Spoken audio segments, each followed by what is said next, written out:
Number 8 is Neighbors. Per usual, I feel like it's been 8 every single time that I've done this.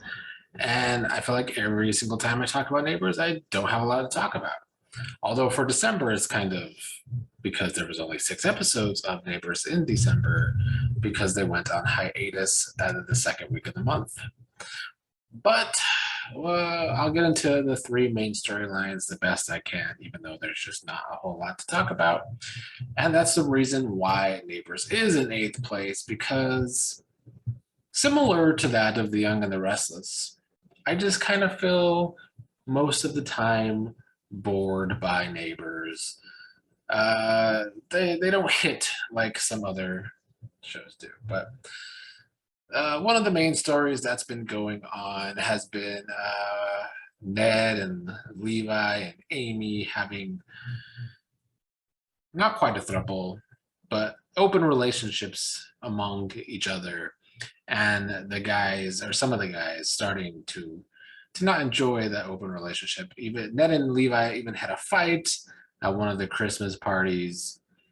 I found that storyline this whole time since I've been doing that in October mostly good, but still not good enough to make me like feel like Neighbors is just great television.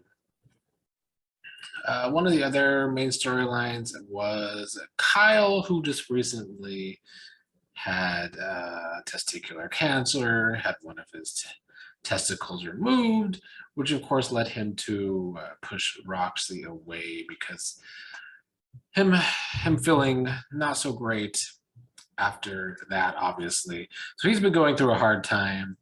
I mean, I feel like they did a good job with that story, but honestly, watching cancer stories isn't my favorite thing at all. So anytime a soap opera pulls out the old cancer story, it's not like I want to watch it. Despite, well, we'll get to that. One of the top rated shows does have a cancer storyline going on too, but and then obviously probably the main story continued to be Glenn's return to Paul's life and Glenn trying to get close to Therese. So obviously Therese and Paul have been having problems off and on for a long time, but Therese kind of fell off the wagon with her alcoholism, and that they played that up pretty well over the last few months, her almost falling off the wagon here and there. So I feel like all in all, I like what they did with Therese and Glenn and Paul, and then they end the finale before their hiatus with a drunk Therese kind of dangling off the top of a building because she was drinking too much, which is like a throwback to Glenn way back in the day, falling off a building and having to be in a wheelchair for a long while. So I like that they tied Glenn and Therese together. Like that happened in the early 90s, so that's like what, almost 30 years ago. But all in all, Neighbors was just mostly boring.